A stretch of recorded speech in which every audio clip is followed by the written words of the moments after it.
Welcome to Boardgame Publisher. Today I will discuss about why you should create a business, why you should create a company in order to do business as a board game publisher instead of doing it yourself as a natural person.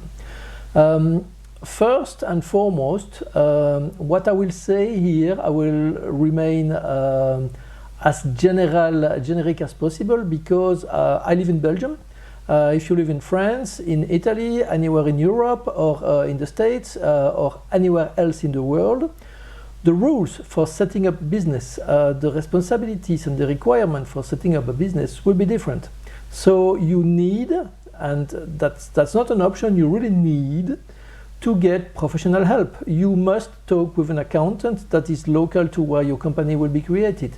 You must talk with a lawyer that is local to where your company will be created, so that they will be able to give you proper professional advice on what to do and what not to do, and they will be able also to explain you the consequences of each of the options that are open to you as someone creating a company in the region that you will create your company.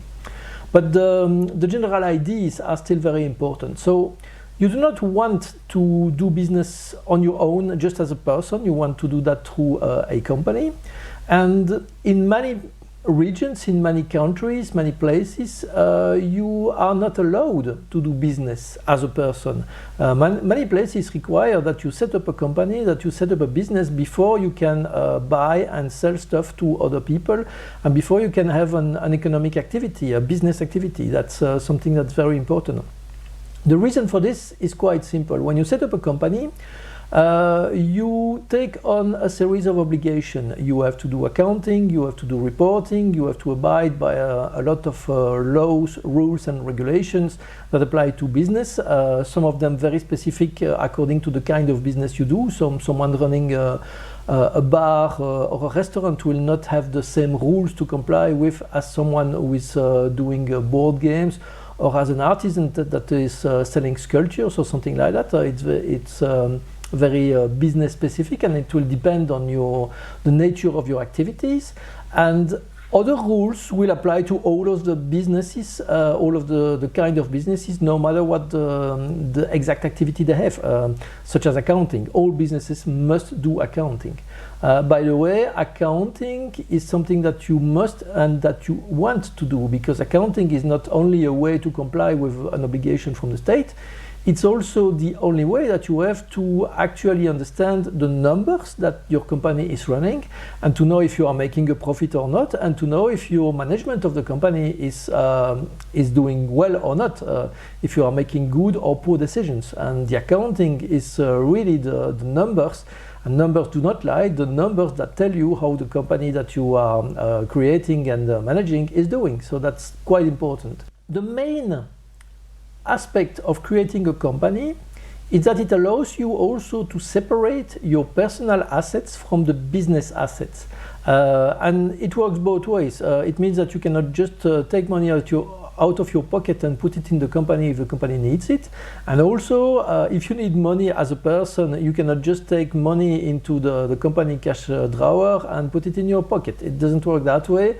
You have to follow the proper processes for that, because it's like when you're playing a train game, exactly the same idea.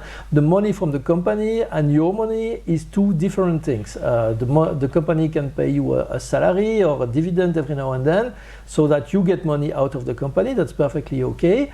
But the company money and your money are something that you have to manage very separately.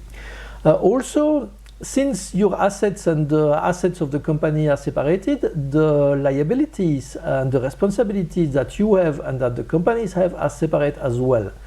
Again, make sure to consult with a lawyer, make sure to consult with an accountant, because this is not an absolute galvanic isolation between both.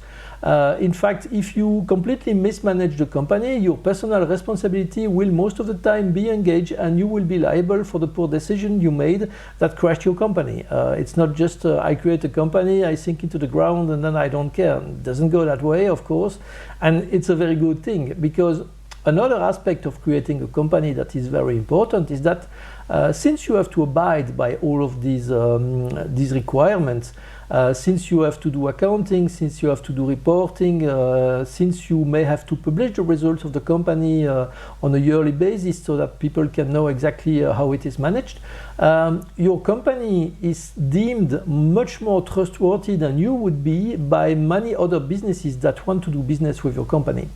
Also, it could make things very complicated and very expensive for you. In Europe, we have the value-added taxes, the VAT that applies on most of the things that you buy or sell to people. If you do business between companies, the VAT can be recovered or eschewed, depending on whether you are in the same country or what. But it's quite complex. Again, get an accountant and talk about it with them. But what is important to know here is that if you do business as a person with a company, you will have to pay the VAT each time and you will have no way to recover it, whereas other companies that do business between companies, they can recover that VAT, and that's a 20% in Belgium, and most of Europe it's around 20%. That's a huge cost that makes it very unpractical to do business as a person as well. So it's another very important aspect that you have to take into consideration. Another aspect that you have to take into consideration, and that makes it a very good idea to create a company, is that as a company you may take insurance against liability.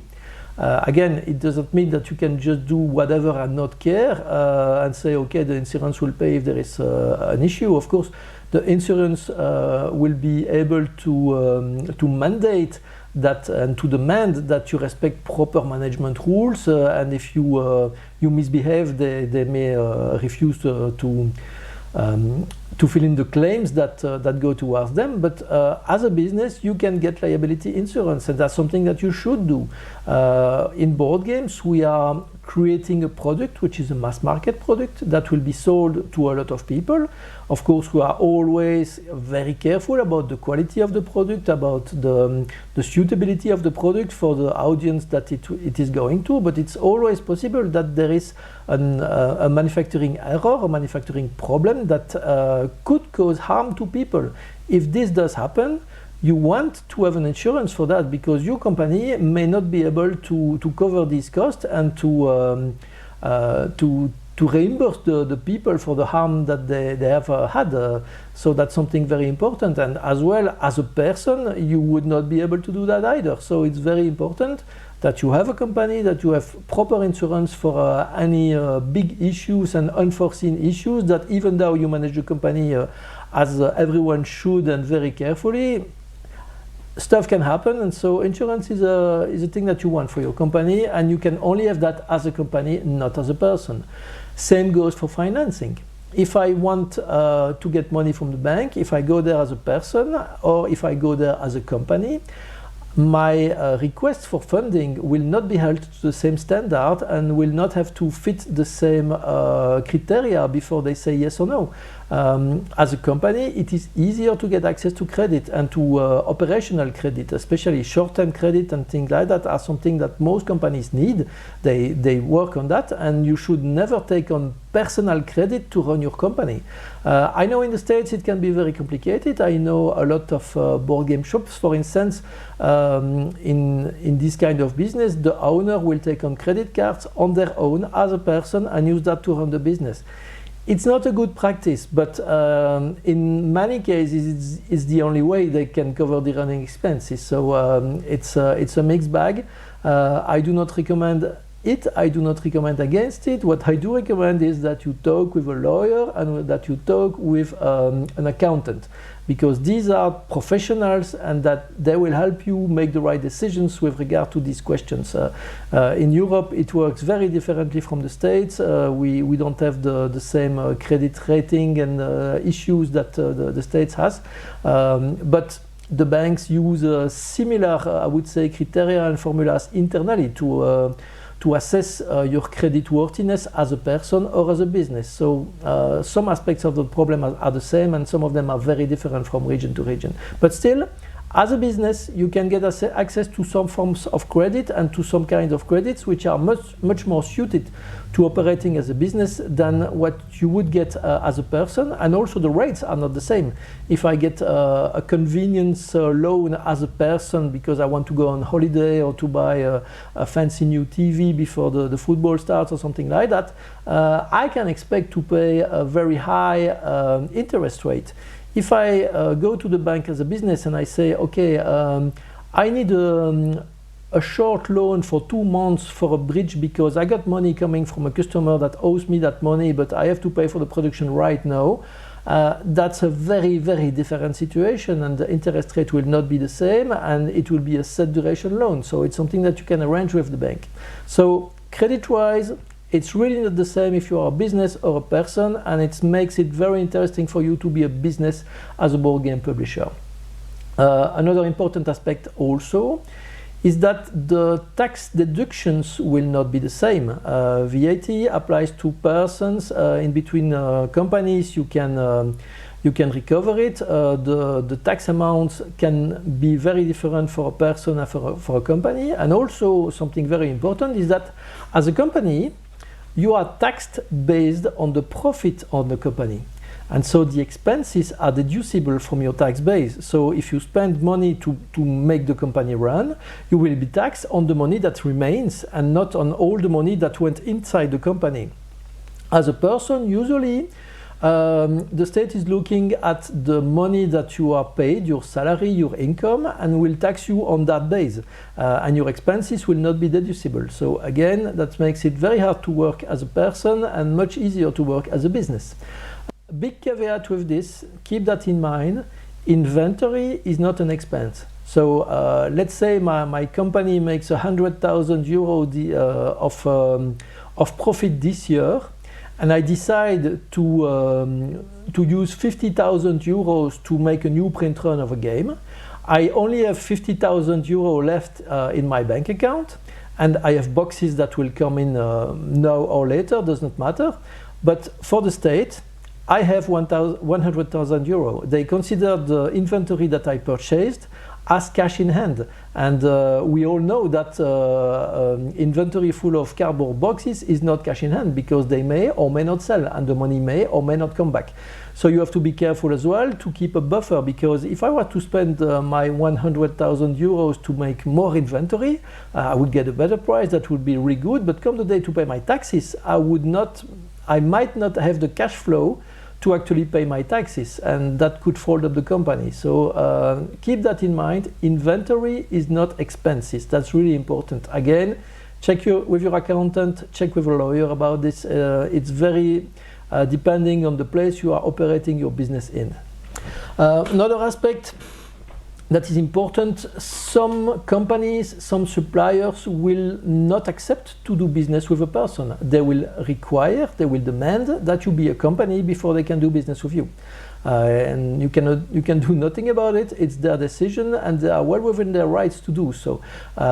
Especially big companies like manufacturers, logistic companies, and so on. And they do this for several reasons. Of course, the main reason is that they want to make sure that you are a business, that you have insurance, that you will operate within the regulations that business have to abide with, but also by requesting that you have a company and not accepting to do business with you as a person, they can be sure that you are someone who has a company and so who is able to set up and manage a company.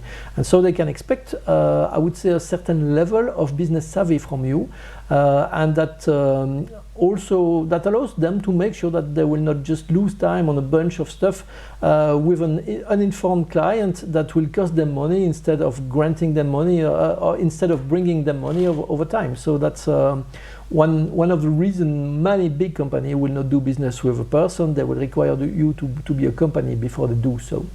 When you want to set up your company, the first thing to do is to get a lot of information. As I said several times, talk with a lawyer, talk with an accountant, that's very important.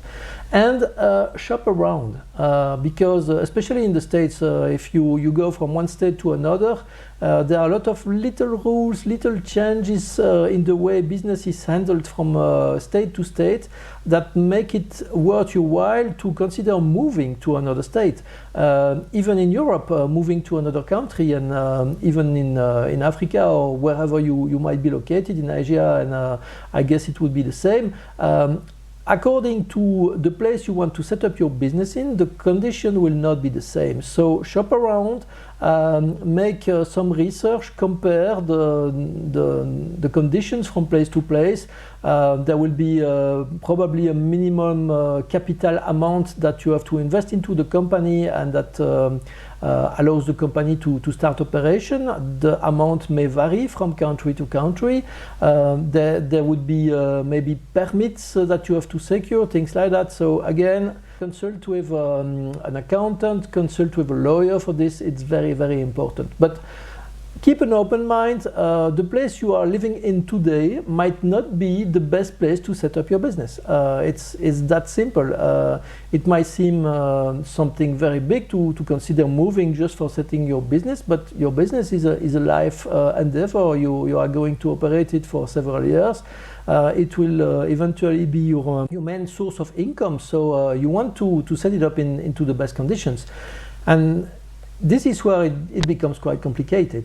You have to check the personal needs that you have. If you have a family, for instance, you want to make sure that you have the place that you will be setting up your business to. If you are moving there, you want to make sure that you have a school for the kids. If you have kids, that you have all the facilities that you need for your family, etc. Again, it must be a place that you want to live in, of course, and it must be suitable for your business. So you have to find the right place that matches all the sweet spot for all the needs that you have as a person and as a business. In general, to set up a board game publishing business, some of the things I would advise you to consider is first to go to a city with a board gaming community that already exists. So gaming group, a few game stores, that's very nice, because you will need to play test a lot of games as a board game publisher. So it's nice to have players around and to be able to rely on them, I would say, to get feedback on the games that you are working on. Another aspect is it's always good to be in a city or town that has a university, because if there is a university, there most probably is a local gaming group. And if there is no gaming group, if there are no gamers, you might be able to set up a gaming group easily, because the university is a lot of young people that are interested in things of the mind. So indeed, board games are something that's easy, I would say, to propose to them and to see to get people interested about. So university town to me is a very good match for a board game publisher. If you absolutely want to be in a completely remote area, like on a cliff next to the ocean, because you like big spaces and stuff like that, it's perfectly okay as well. But keep in mind that some aspects of your profession as board game publisher will be more difficult in such a setting than there would be in a city with a university. It's that simple. Also consider whether the city that you want to set up in has easy access to services such as laser cutting, 3D printing, and stuff like that. It's very easy for prototyping. So as I said, you have to look at the business needs, you have to look at your personal needs, you have to consider it carefully, because relocating is a very big move. It's not something that you do every day, so you want to make sure that the place you are going to will be suitable for your business and for you and for your family. That's a very important decision, but do not start with the assumption that where you live now is the best place to start your company. It may not be the case. Things like manufacturing and warehousing do not need to be local, so you don't necessarily need to have offices with access to a warehouse inside the offices. So you may want to do that, of course, but There are a lot of logistics and warehousing providers around the world, so you can set up a contract with a company and have them store the games for you, and have them dispatch the games to the stores or to your distributor and from the factory. Same for the factory, you do not need to live next to the factory. As a board game publisher, it has no real added value. Most of the board game publisher work remotely with factories, and factories are used to send you samples, and it's always possible, it's even advisable to go there for a visit. That's perfectly okay, but you do not need to set up your business and to move next to a factory as a board game publisher. That's absolutely not needed. So all of these things that you need to consider before you make a decision. Again, I stress that do not start up making business as a person. You really want to have a company for this. And once your decision is made, once you have all of the information, you can start the company. I will again not go into the specifics. I'm living in Belgium. Flatline Game is what we call an SPRL, Société Personnelle à Responsabilité Limitée, which is something which is very specific to Belgium. In France, the businesses have different names and different models. In Holland, in Italy, it's different names and different models as well. There is some uniformity all around Europe, of course. They have equivalent company forms. In the States, you can incorporate, you can have an LLC, there are different ways to do that. So consult a lawyer, consult an accountant, ask them questions. Do not hide information from them. Be very open with your accountant and with your lawyer, because if you hide information from them, they will not be able to help you. And you need them to get accurate information if you want them to get you accurate advice. So you must consult a lawyer, you must consult an accountant. I think I've said it a lot during this video, but that's really important. It's something that you cannot skimp on. It will cost you a bit of money for consulting them, but it's something that you will make thousands-fold after that, once your company is set up and that you are becoming a successful board game publisher. So hopefully you found this video interesting, in which case hit the like button. If you did not find it interesting, hit the dislike button and leave me a comment so that I know what to improve. Thank you very much.